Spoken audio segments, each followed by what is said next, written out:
Fala aí, gênio! Renan Lopes aqui do Projeto Estudo do Áudio. Cara, tô com essas feras aqui. Estamos aqui dentro da Sound Digital, fabricante de amplificadores, e vamos bater um papo sobre dimensionamento de alimentação do sistema, né? A gente recebeu bastante pergunta aí do pessoal querendo saber sobre bateria, cabeamento, como alimentar os amplificadores. E, cara, nada melhor do que um fabricante de amplificadores para falar sobre isso, né? Então, tô aqui, ó, com o Carlinhos, gênio aqui da Engenharia da Sound Digital, Miller, tá aqui, gênio de engenharia, aqui é um cara do Money. E, ó, Fabiano Serafim, menino da cabeça pequena, né? Um dos caras que, ó, me orienta bastante. Fabiano Serafim sabe que a gente tá junto aí, sempre que eu tenho dúvida, que eu preciso de informação, eu corro atrás aí dessa equipe. Deu um puxãozinho de orelha ali no Fabiano Serafim, ele disse, cara, vem aí, vamos bater um papo. Então, tamo aí com essa galera, aproveita a oportunidade, pessoal, que nós estamos aqui na Sound Digital. Acho que é bastante interesse de quem está nos assistindo, assim como eu também, entender um pouco da história da Sound Digital. Antes de a gente falar um pouco sobre alimentação, eu acho que isso é importante porque eu sempre brinco que antes de a gente conhecer algo, né, bater um papo, é legal que a gente conheça a pessoa que a gente está conversando, e nada mais justo que a gente falar um pouco da Sound Digital. Então, quanto tempo a Sound Digital existe e que tipo de trabalho a Sound Digital vem fazendo hoje no nosso mercado? A Sound Digital é uma fábrica que está aí há mais de 10 anos no mercado, né? E a gente sempre ficou bastante conhecido por ser especialista em amplificador, sabe? A maioria das fábricas hoje tem aberto muito leque para uma série de produtos. A gente é uma empresa muito focada em amplificação de áudio. A gente sempre está focado em crescer, em apresentar para o mercado novas tecnologias focadas em amplificação. Então, hoje a gente está aí vendendo para mais de 50, 60 países do mundo, eu não sei certinho, mas a gente hoje tem uma penetração muito grande no mundo inteiro com esse objetivo de apresentar novas tecnologias com amplificadores, fidelidade, qualidade de áudio. Essa é uma das principais, vamos dizer assim, vertentes da Sound Digital. Show, show. É legal ver essa história desse compromisso, né, que vocês têm, Miller, justamente porque, já que a ideia é trazer informação para o pessoal sobre alimentação, eu acho que fica muito mais interessante essa ideia de quando a gente tem uma empresa que está realmente com compromisso de entregar resultado, compromisso de entregar a potência fiel, né? E eu tenho muito cuidado, o pessoal que me acompanha sabe que eu tenho muito cuidado de realmente trazer a informação correta, né? Assim, para que a gente possa realmente capacitar o mercado. Como eu tenho esse interesse, né, de agora trazer nos treinamentos do Projeto Estudo do Áudio a parte de alimentação e bateria, foi essa ideia da gente ter vindo conversar com vocês aí sobre isso, e eu acho que é exatamente a ideia do nosso bate-papo a partir de agora aí, com uma fábrica como aqui a Sound Digital. Temos 2 especialistas aqui, os Tá, que podem dar a informação completa e qualificada. O pessoal aí que está acompanhando o canal, pessoal, tanto o Fabiano Serafim quanto o Carlos, então eles que fazem a preparação da grande maioria dos carros aí, o Carlinhos mais na parte da engenharia, o Fabiano Serafim é o cara realmente de campo, e a gente inclusive trabalhou em alguns projetos junto, como a carreta Treme-Treme. O Serafim me convidou para ir trabalhar junto com ele lá, a gente fez alinhamento junto do sistema, então eu já acompanhei bastante o trabalho do Serafim, é um cara que eu confio bastante aí no que ele tem para trazer para vocês, e vamos lá, o Serafim tá muito quietinho ali no canto, mas Serafim, cara, que dica a gente pode trazer aí para o nosso mercado? É você que também dá treinamentos aí, né, cara? Viaja o Brasil inteiro também dando treinamento. Que dica você pode trazer aí para o nosso mercado em relação à alimentação do sistema, né? Que cuidados a gente tem que ter, Serafim, na hora de escolher corretamente a bateria, cabeamento, né? O que tu tem visto no mercado e o que tu pode trazer de informação aí pra gente? A gente observa muito no campo, às vezes, vícios de instalação na própria maneira de fazer a instalação das baterias, até por um hábito, não seria nenhum vício, né? Começaram interligando uma bateria na outra no sistema 12 volts, que a gente está prezando hoje falar sobre o 12 volts, e em testes que a gente consegue realizar até nas próprias palestras da Sound Digital, a gente mostra que se você tiver hoje 4 baterias interligadas, né, você pegando o positivo de uma, passa esse fio no positivo da outra, da terceira, na quarta, e leva para o amplificador. Que é o tal do varal. Do varalzinho. A gente não consegue extrair a mesma potência como se tivesse feito um barramento e ligado o positivo de cada bateria nesse barramento.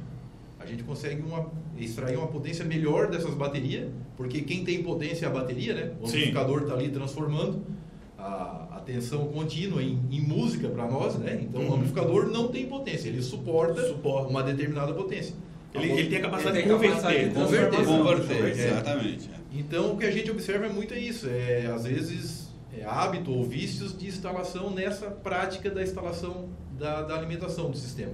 E é legal, Serafim, porque eu comento às vezes com algumas pessoas exatamente isso, né? A gente tentar fugir do varal e partir para a ideia do ponto a ponto, né? Ou seja, cada um dos sinais. Agora, é constante a pergunta, e esse cabeamento que sai do positivo da bateria até o barramento, como é que a gente dimensiona esse cabo?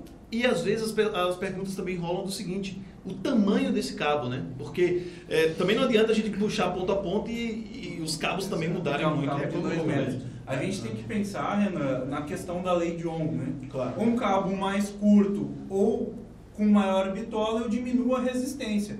Diminuindo a resistência desse cabo, eu vou diminuir as perdas. Então, o que se imagina, o que se busca quando você faz um sistema de alimentação com uma distribuição onde cada bateria vai ter um par de fios até um barramento, é que essa resistência entre a bateria e o barramento seja a menor possível. Então você consegue ter uma concentração de energia do barramento muito maior. Então, como é que eu vou dimensionar esses cabos? Eu vou ter que ter uma noção da corrente máxima de consumo no barramento, de acordo com todos os amplificadores que estão nesse barramento, e dividir pela quantidade de baterias. Então eu vou ter uma noção de quantos amperes cada cabo daqueles ali vai estar conduzindo. E em cima disso, dimensionar então para que ele apresente a menor perda. Uma coisa que a gente sempre fala, né? O Serafim tem um ditado que é muito interessante: bateria no sistema, quanto mais melhor. E o cabo, quanto maior a bitola também. Claro que existe um certo limiar que é o do custo-benefício. Mais é melhor, mas eu também tenho o fator limitante do custo. Então, a gente tem que trabalhar dentro de uma realidade.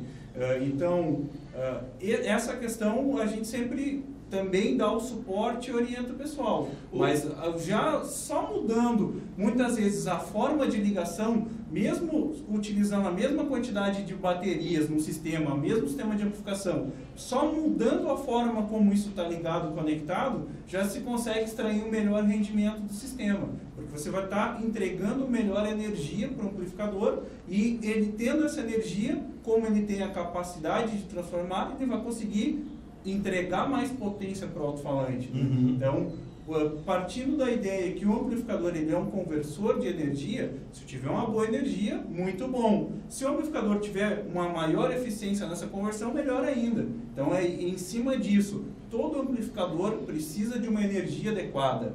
Então, se trabalhar em cima disso é muito bom. E quando você tem um produto que, com essa melhor energia, consegue aproveitar ela e entregar essa energia, essa potência para um alto-falante, melhor ainda. Melhor ainda. É importante pensar nesses 3 pontos com a correta importância, né? A gente está aqui preocupado em fazer um bom amplificador, um amplificador que dê a potência que o cliente está esperando, que ele compra. Mas é bom que ele entenda que o seguinte: o amplificador é um conversor, então nasce lá na bateria. A energia está dentro da bateria. Se eu não tiver energia na bateria, eu não vou ter a potência que o amplificador dá. E depois eu tenho os cabos que tem que levar corretamente essa energia que está dentro da bateria para o amplificador.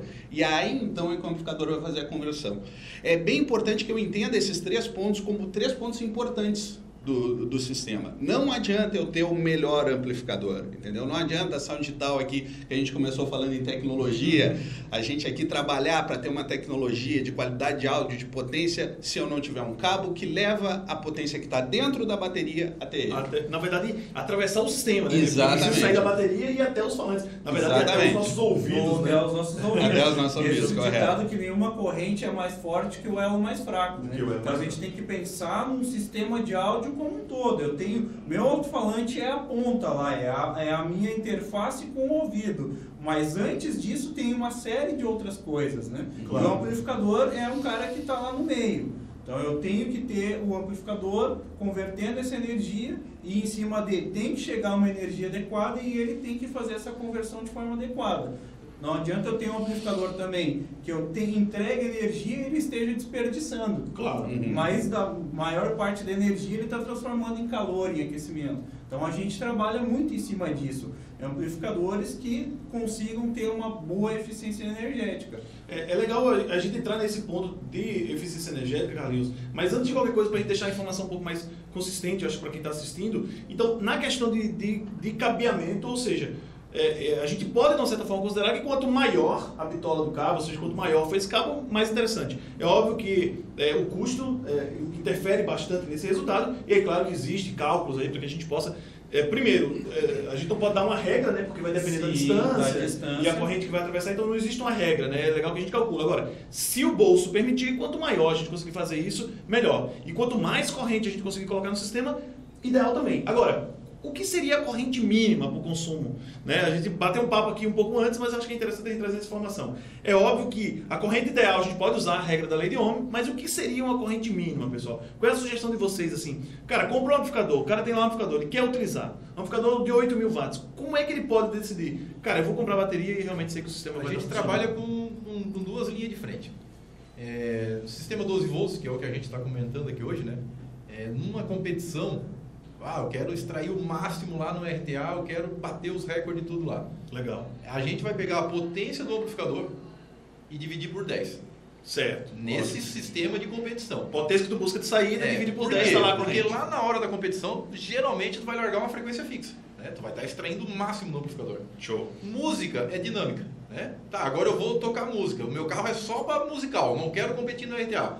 A gente aceita o mínimo de 20. 20 vezes, divide potência por 20. Pega a potência do amplificador, divide por 20. Então, ou seja, o cara está assistindo, tem um amplificador de 8.000 watts, dividiu por 10, 800 ele vai competir. 400 amperes, ele consegue tocar música no sistema dele. Isso seria o mínimo, como o Carlos falou lá no início, eu considero bateria igual dinheiro. Quanto mais, melhor. Mas é importante falar também, Renan, como é que vocês chegaram nesse 20? Claro que a gente tem uma expertise de competição, de campo, acompanhando, mas como tu trabalha muito em cima dessa questão de caixa, né, a gente sabe, potência média que o amplificador entrega, isso depende da dinâmica da música, é fator de crista. E a gente também sabe que uma caixa acústica ela tem uma curva de impedância, ela não tem uma frequência fixa. Quando eu faço um teste de potência de um amplificador, por exemplo, no laboratório, eu vou estar trabalhando com uma carga resistiva, ou seja, a impedância dela, a resistência, ela não muda, não varia conforme a frequência, e esse meu sinal ele é contínuo, com um fator de crista de 3 dB. Então, ali eu tenho que sim aplicar lei de Ohm pura, considerando a eficiência. Se eu não tiver energia, eu não vou entregar. Mas quando a gente está falando do resultado final, que é o áudio, que é a música, que é a carga real do alto-falante, esse fator de 20, que a gente considera como um mínimo, já vai nos trazer um excelente rendimento do amplificador. Um mínimo de rendimento. Por quê? Justamente porque essa impedância está variando e que a música é dinâmica. Show. E aliado à eficiência, você vai tranquilamente. Uma coisa que é importante também frisar, se eu peguei lá 8.000, nesse caso, dividido por 20, o mínimo de 400.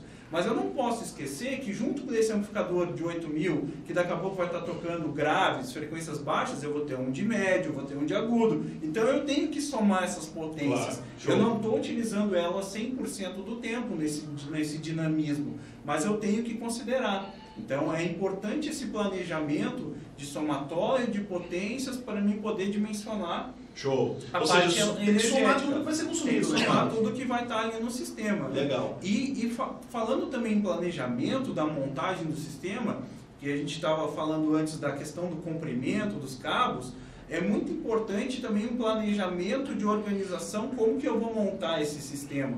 Não adianta eu me preocupar somente com a estética daqui a pouco. Bom, eu botei os amplificadores num painel lá, lindo, cheio de luzes, mas a minha bateria vai ficar onde? Então eu tenho que ter também um planejamento, pensar, eu vou estar com a energia mais próximo, então eu vou conseguir reduzir as minhas perdas de cabos, vou economizar em cabo e vou ter um melhor rendimento. Show. Assim como tu colocou que o cabo, quanto mais, com a secção maior, ele é mais eficiente, mesma coisa, sendo mais curto. Ou mais o curto. comprimento. Quanto mais curto, menos perda eu tenho. Show. Certo? Não, e aí é legal que agora a gente vê um fator de perdas, tá, cara? Claro que estamos considerando que a bateria é exata, 400 amperes, a gente sabe que infelizmente a gente tem algumas variações no nosso mercado aí que não entregam exatamente a corrente. Mas tudo bem, independente do armazenamento de capacidade de corrente que a bateria tenha, a gente também tem que ter um cuidado muito grande na conversão do amplificador. Muito se ouve falar, né? A marca X consome muito mais bateria do que a marca Y. E a gente tem que ter um cuidado muito grande. Se ambas vão entregar a mesma potência, teoricamente deveria ser o mesmo consumo.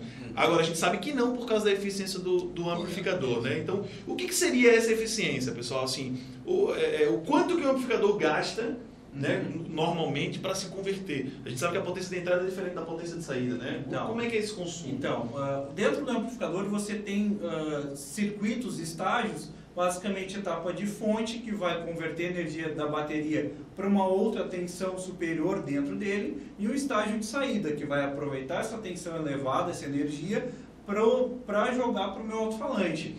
Somando esses dois estágios, eu tenho uma eficiência global, total do meu amplificador. Então, hoje a gente trabalha na linha Evo com amplificadores que têm eficiência acima de 80%. Em alguns casos, dependendo da utilização, chega até 90%.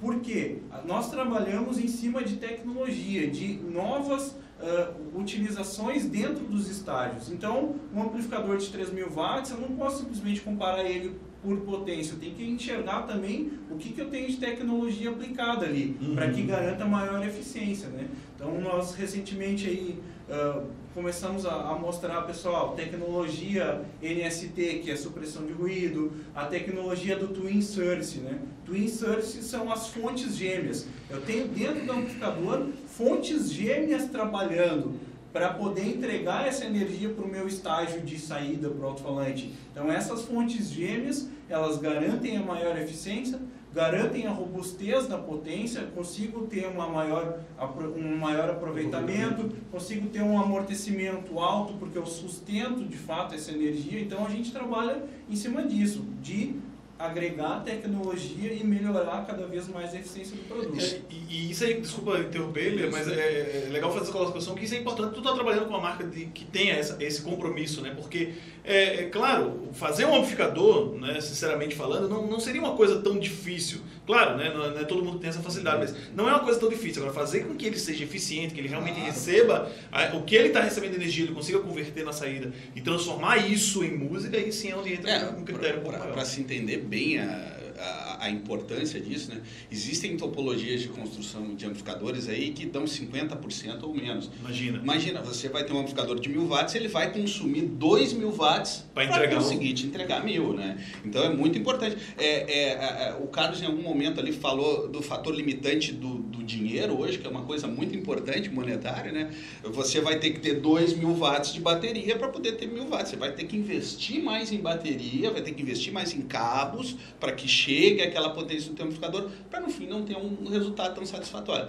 Então, um fator bem importante assim, para ser levado em conta na escolha do consumidor, às vezes é isso, tem que ver qual é a eficiência do produto que ele está comprando. Claro, né? Isso é importante. E só de curiosidade, a ação digital comunica essa eficiência em alguns amplificadores para que as pessoas lá saibam. Sim, né? nós temos os dados, todos os dados dos produtos nos manuais, com os gráficos também, outros parâmetros a gente informa, a fator de amortecimento, os parâmetros técnicos, dados técnicos pertinentes, né?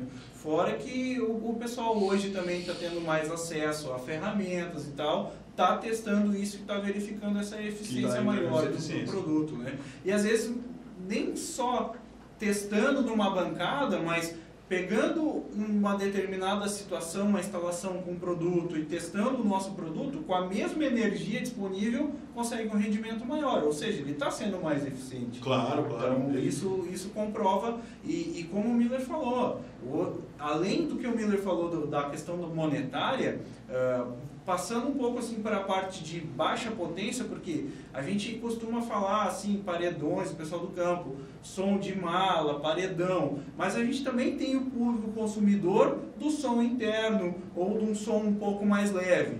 Então, o investimento em energia e bateria, às vezes, é também um delimitante no espaço. Então, eu trabalhar com amplificadores mais eficientes é bem-vindo, até porque os veículos hoje, daqui a pouco, não estão equipados com uma bateria de maior corrente. Então, a gente tem que acompanhar essa tendência e trabalhar, de fato, né, na eficiência energética. A eficiência energética hoje, a iluminação, todo mundo usa LED, né? Por quê? Porque é eficiente. porque é durável. Então, esse mesmo pensamento a gente traz na parte de amplificação. Eu não tenho energia ilimitada disponível. Eu tenho que aproveitar ela da melhor forma possível. Eu acho que, de uma certa forma, um resumo que a gente tira desse nosso bate-papo. O bate-papo está muito legal, né? Se dependesse da gente, a gente ficaria horas aí, mas eu sei que o nosso tempo é muito curto, mas eu acho que uma síntese geral que a gente acaba tirando desse bate-papo, pessoal, é que se vê muito falar em falantes que suportam altíssima potência.